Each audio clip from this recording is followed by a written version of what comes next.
Hello viewers, I am Rajat Varshne. I warmly welcome everyone on my YouTube channel. Here I will complete the entire pharmacology comprehensively and in simplified form. It will be helpful for those who are pursuing MBBS, pharmacy or other medical professional courses like paramedical.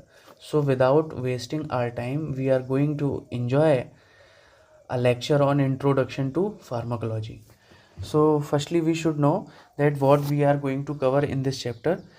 So we will cover definition of pharmacology and some terminologies. Okay, तो हमको पता होना चाहिए कि pharmacology होता क्या है. तो फार्माकोलॉजी दो शब्दों से मिलकर बना हुआ है, that is pharma and cology. Pharma means drugs, okay, and medicines, okay, medicines. Oncology means study of. So combinedly we can say pharmacology is the study of drug medicines. Okay, और हम और अच्छे से इसे क्या बोल सकते हैं, साइंटिफिक. हमें पता होना चाहिए किस हिसाब से हमें मेडिसिन देनी है. ठीक है, scientific study of drugs and there effects. ठीक है, इफेक्ट्स किस पर, ऑन लिविंग ऑर्गेनिजम्स.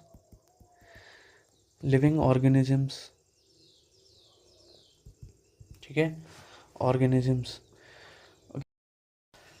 सो हमें पता होना चाहिए कि ड्रग का काम क्या है, ड्रग करती क्या है. तो क्या बताएंगे आप, ड्रग क्या करती है? यस, ट्रीटमेंट करती है. ट्रीटमेंट, आपने कोई दवाई खाई, आपको दर्द था, दर्द ठीक हो गया, ट्रीटमेंट हो गया. और क्या करती है दवा? यस, प्रिवेंशन करती है. ठीक है, प्रिवेंशन. और डायग्नोस भी करती है. ठीक है, प्रिवेंशन में क्या, कॉन्ट्रासेप्टिव पिल्स हो गई. ठीक है, कॉन्ट्रासेप्टिव पिल्स हो गई. और क्या, वैक्सीन्स भी हो गई. वैक्सीन्स. डायग्नोस में क्या है, टू डिटेक्ट द डिजीज़. ठीक है, इतना हो गया. इसके बाद हमें देखनी है कि WHO ने भी एक ड्रग की डेफिनेशन दी है, तो हम वो भी देखते हैं. ड्रग क्या है? Drug any substance or product that is used or intended to be used to modify or explore physiological systems or pathological states for the benefit of recipient. यही हमने देखा था. ठीक है, तो अब हम देखते हैं प्रिवेंशन में क्या होता है. एंटीकोगुलेशन एजेंट्स कौन से होते हैं? Yes, that is heparin, warfarin. ठीक है, तो हेपेरिन वॉरफ्रिन क्या करते हैं कि ब्लड कहीं भी जम जाता है तो उसको वो क्लॉट को डिसॉल्व करते हैं. ठीक है, कॉन्ट्रासेप्टिव पिल्स क्या होती हैं? Yes, to prevent the pregnancy. क्या एग्जाम्पल हो सकता है, सभी जानते होंगे, अनवांटेड 72. ठीक है, एक ड्रग आती है. ओके, डायग्नोसिस में क्या होता है, रेडियो फार्मास्यूटिकल्स होते हैं, कुछ डाइज होती हैं. तो रेडियो फार्मास्यूटिकल्स क्या होते हैं कि ये एक radio active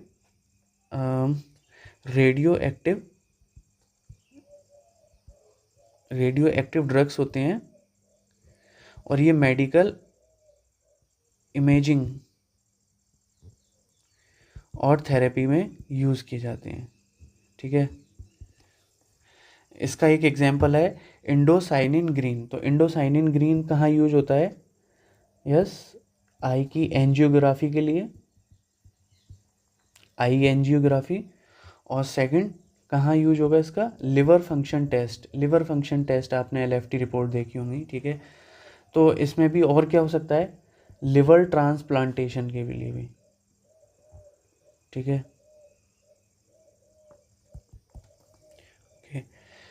so now we are going to move to another concept, that is risk benefit ratio. अब ये है कि दवाई है, अच्छी है, कुछ गलत भी काम करती होगी वो.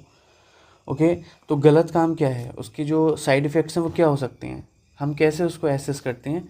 तो वही कि अगर कोई भी ड्रग, उसके रिस्क बहुत ज़्यादा हैं. ठीक है, रिस्क बहुत ज़्यादा हैं और बेनिफिट उसका कम है. इतना बेनिफिट है, तो हम ऑब्वियसली इस ड्रग को नहीं प्रिस्क्राइब करेंगे। वही कोई ड्रग के रिस्क हैं ज़्यादा लेकिन बेनिफिट भी उसके ज़्यादा हैं, ठीक है, तो हम इस ड्रग को प्रिस्क्राइब कर सकते हैं और करते ही हैं, जिसका कि एक एग्जांपल है स्ट्रेप्टोकाइनेज। स्ट्रेप्टोकाइनेज क्या होता है? एक स्ट्रेप्टोकाइनेज एक थ्रोम्बोलिटिक एजेंट होता है,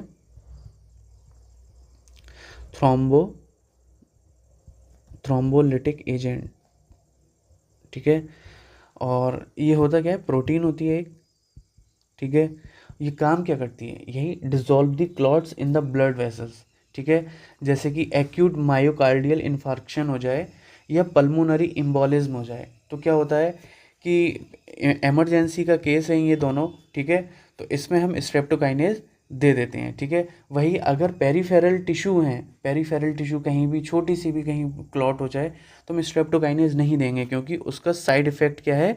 सेरिब्रल हेमरेज। तो सेरिब्रल हेमरेज क्या होता है? इमरजेंसी कंडीशन होती है, इसमें क्या होता है? रप्चर्ड हो जाती हैं ब्लड वेसल्स, ठीक है। कॉज और क्या कॉज करती हैं? ब्लीडिंग। कहाँ? ब्रेन में।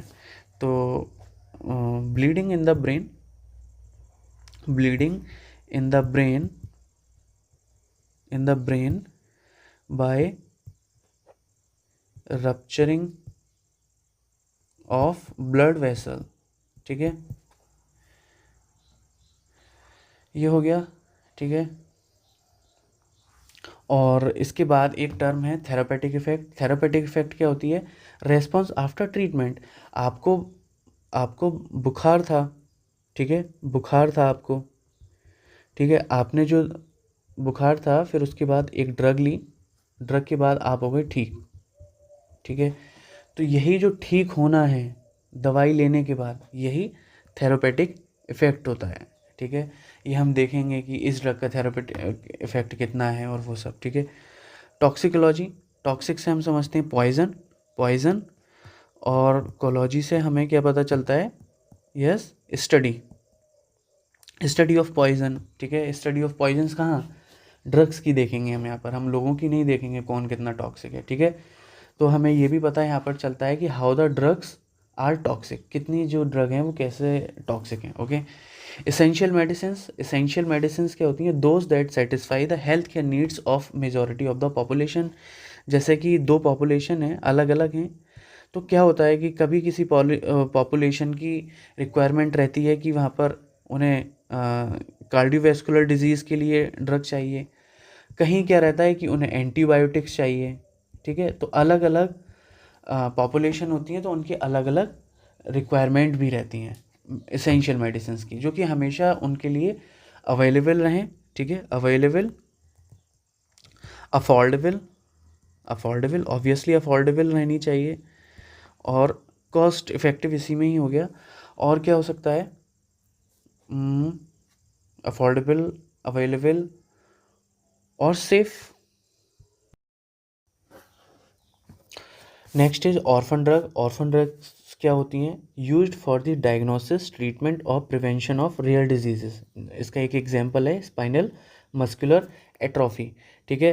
तो सबसे पहले हमें ये भी पता होना चाहिए कि रियल डिजीज़ होती क्या है। तो रेयर से हमें समझ में आ रहा है बहुत ही कम, ठीक है, तो हम इसको बोल सकते हैं इनफ्रीक्वेंटली सीन इन पॉपुलेशन, ठीक है। और क्या बोल सकते हैं हम? बहुत ही कम लोगों को ये अफेक्ट करेंगी, तो affecting a small number of people. और भी क्या बोल सकते हैं हम? ये लाइफ लॉन्ग ही रहती हैं, अगर इनका ट्रीटमेंट नहीं हो तो लाइफ लॉन्ग रहती हैं, ठीक है। स्पाइनल मस्कुलर एट्रोफी के अभी आपको देख पता होगा कि इसके लिए एक ड्रग आती है जॉल जेंस माँ, ठीक है, जॉल जेंस में आती है, 17 करोड़ की है ये एक डोज इसकी, ठीक है, ठीक है। तो SMA में होता क्या है कि मोटर न्यूरॉन्स का डैमेज होना स्टार्ट हो जाता है, ठीक है, डैमेज होंगे, फिर इसके बाद क्या होगा? वॉलंटरी कंट्रोल कम होगा, ठीक है। वॉलंटरी कंट्रोल कम होगा। अगर आपसे ये भी पूछा जाए कि ये जो जॉलजेंस्मा है ये किस रूट से एडमिनिस्टर की जाती है, तो आप क्या बताएंगे? Intrathecal injection. ठीक है, इंट्राथीकल इंजेक्शन क्या होता है? लंबर, ठीक है, लंबर में इंजेक्ट की जाती है L3 to L4। ठीक है, तो ये ऑर्फन ड्रग हो गई। इसके बाद है एक और ड्रग्स हैं ओटीसी और प्रिस्क्रिप्शन बेस्ड ड्रग्स। ठीक है, ओटीसी से तो हमें समझ में आता है कि ओवर द काउंटर ड्रग्स होती हैं। आप गए किसी भी फार्मेसी पर, आपने कहा कि मुझे दर्द हो रहा है, तो वो आपको कोई एनाल्जेसिक दे देंगे, पैरासीटामोल भी दे देंगे आपको बुखार के लिए। ठीक है, तो ये बिना प्रिस्क्रिप्शन के आपको जो भी दवाई मिल जाए उनको हम ओटीसी बोलते हैं। ठीक है, तो ओटीसी ड्रग्स बोलते हैं। तो ये कौन कौन सी हो सकती हैं? यस, पेन रिलीवर्स हो सकती हैं, पेन रिलीवर्स। ठीक है, कुछ टॉपिकल भी हो सकते हैं, जैसे कि आपको कहीं भी खुजली होती है तो क्या करते हैं आप? कोई डस्टिंग पाउडर ले लेते हैं।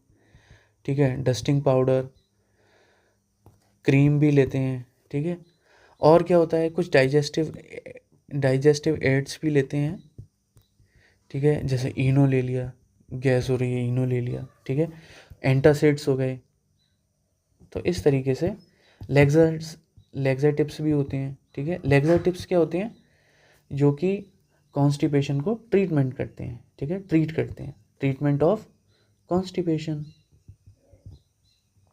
चलिए, नाउ प्रिस्क्रिप्शन ड्रग्स क्या होती हैं? जो कि प्रिस्क्रिप्शन पर ही मिलती हैं। ठीक है, तो कौन करेगा प्रिस्क्राइब कौन करेगा? Yes, registered medical professional, RMP।